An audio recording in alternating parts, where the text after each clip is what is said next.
बहुत शुक्रिया दीपक पूरी जानकारी के लिए। और खबर चंडीगढ़ से है, जहां कांग्रेस विधायक अशोक अरोड़ा का बयान आया है सामने। कांग्रेस संगठन को लेकर बोले अशोक अरोड़ा, कहा जिला अध्यक्षों को लेकर रिपोर्ट सौंप दी गई है और प्रदेश प्रभारी ने वरिष्ठ नेताओं से बात भी की है। जुलाई में ही जिला अध्यक्षों की सूची आ जाएगी। प्रदेश में अपराध बढ़ रहा है। अशोक अरोड़ा ने कहा कि सरकार प्रदेश में उत्सव मना रही है। हरियाणा में यूरिया खाद की कमी है।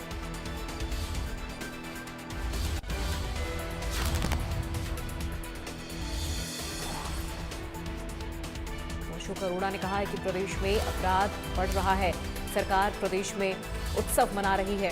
अशोक अरोड़ा ने सरकार पर निशाना साधते हुए कहा कि हरियाणा में यूरिया खाद की कमी है और प्रदेश में अपराध भी बढ़ रहा है, सरकार खाद की कमी को दूर करे।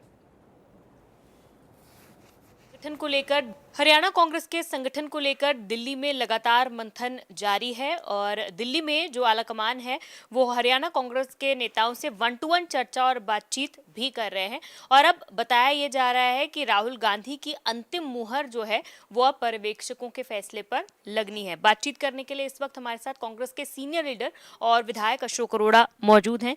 सर, संगठन को लेकर इस वक्त क्या चल रहा है, क्या स्थिति है? दिल्ली में मीटिंग्स भी चल रही हैं, 1-to-1 लीडर्स से बातचीत की जा रही है, अंतिम फैसला जो है वो अब राहुल गांधी को लेना है। संगठन लगातार इसका प्रोसेस चलता रहता है। जहाँ तक जिला प्रधानों की बात है, जिला प्रधानों के लिए ऑब्जर्वर गए थे, उन्होंने ब्लॉक स्तर पे मीटिंग ली, कार्यकर्ताओं को 1-to-1 में मिले, उन्होंने अपनी रिपोर्ट हाईकमान को दी। अब हाईकमान की तरफ से जो हमारे प्रभारी हैं हरियाणा के BK हरिप्रसाद और हमारे संगठन महासचिव हैं वेणुगोपाल जी, उन्होंने हरियाणा प्रदेश के सीनियर लीडर से बात की है और मेरे ख्याल लगता है कि इसी माह जुलाई में हमारे जिला परिषद प्रधानों की लिस्ट आ जाएगी। अब अभी जो मीटिंग हुई है सर, लगातार 2-3 दिन, उसमें लीडर्स से 1-to-1 भी बातचीत की है। क्या बातचीत रही? क्या इसमें भी जिलाध्यक्षों किसकी नियुक्ति होनी है या जो नामों के पैनल बने हैं, क्या उनसे जुड़ी चर्चा ही रही है? अच्छी बात है ये, क्योंकि हरियाणा में जो सीनियर लोग हैं वो पूरे हरियाणा प्रदेश के कार्यकर्ताओं को जानते हैं। कई बार जो बाहर से ऑब्जर्वर आते हैं उनके पास से कोई ऐसे नाम भी चले जाते हैं जो शायद फिट ना बैठते हो, तो स्टेट के लीडरों से जो हाईकमान ने बात की, मैं कहता हूँ बहुत अच्छा फैसला है। और क्योंकि स्टेट के बारे में स्टेट के लीडर ही जानते हैं, तो उसके बारे में जो उन्होंने उनसे जानकारी ली है, तो मैं मानता हूँ कि अब जो लिस्ट आएगी वो हरियाणा प्रदेश में जो कांग्रेस पार्टी के समर्पित कार्यकर्ता हैं उनको जिम्मेवारी दी जाएगी, ताकि जो संघर्ष का समय, क्योंकि विपक्ष में संघर्ष है, जो संघर्ष का समय है उसमें जो हमारे प्रधान बने, ब्लॉक प्रधान बने, वो पार्टी के लिए पूरा समर्पित होकर काम कर सके। बिल्कुल अरोड़ा साहब, आपने कहा है कि अब जो लिस्ट आएगी, लिस्ट कब तक आएगी? डेडलाइन, क्योंकि जो है वो आपने मतलब उस समय जब राहुल गांधी आए थे तब भी ये कहा था कि जुलाई माह तक जो है वो लिस्ट आ जाएगी। क्या आपको लगता है विद इन डेडलाइन पूरा काम हो जाएगा? उम्मीद तो ही की जा सकती है कि 31 जुलाई तक लिस्ट आ जाएगी। 2-4 दिन आगे पीछे भी हो सकते हैं, उम्मीद की जा सकती है 31 जुलाई तक।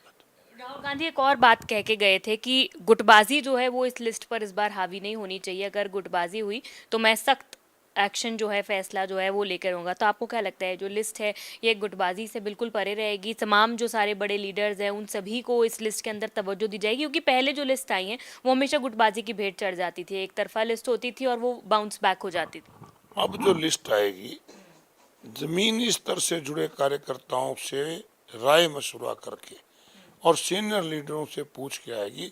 मैं नहीं मानता कि इसमें कोई गुटबाजी आएगी।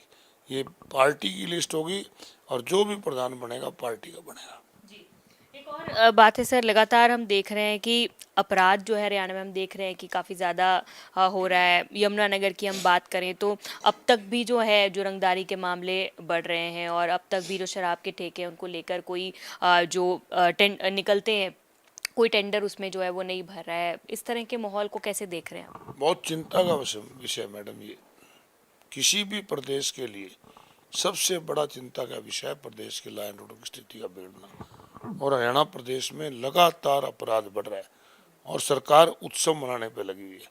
सरकार को उत्सव मनाने की बजाय पुलिस को बदमाशों को पकड़ने के लिए लगाने चाहिए।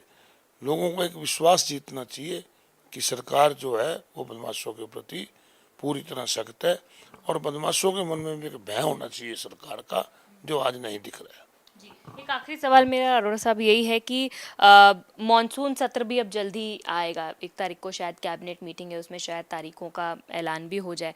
क्या इस मॉनसून सत्र में कांग्रेस के संगठन की लिस्ट के बाद अब हमें एलओपी भी मिल जाएगा? क्या एलओपी के साथ हम उम्मीद करें कि मॉनसून सत्र जो है वो चलेगा? निश्चित रूप से लगता है कि एलओपी भी आएगा, और पूरे विधानसभा के अंदर जो आज करंट इशू है सभी विधायक उसको उठाएंगे।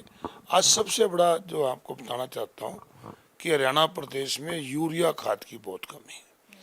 यूरिया खाद, आज भी मैं कृषि मंत्री का बयान पढ़ रहा था कि कोई कमी नहीं है।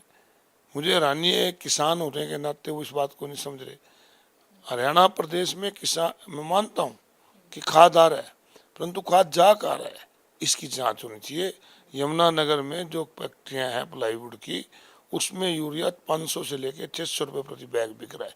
ये किसान को नहीं मिल रहा।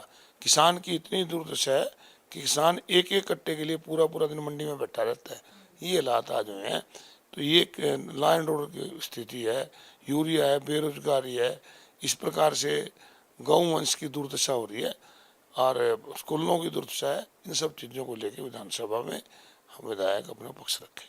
ठीक है, बहुत शुक्रिया बातचीत करने के लिए। तो अशोक अरोड़ा कांग्रेस विधायक बातचीत कर रहे थे। उन्होंने कहा है कि संकेत दिए हैं कि निश्चित रूप से मॉनसून का सत्र जो है वो पूरी उम्मीद की जा रही है कि एलओपी के साथ होगा, और वहीं विद इन डेडलाइन ही जो कांग्रेस के जिला प्रधानों की लिस्ट है वो भी आने की उम्मीद जताई जा रही है। कैमरा पर्सन जतिन के साथ साक्षी शर्मा, इंडिया न्यूज हरियाणा, चंडीगढ़। चलिए बढ़ते खबरों में आगे। खबर चंडीगढ़ से है, जहां इनेलो विधायक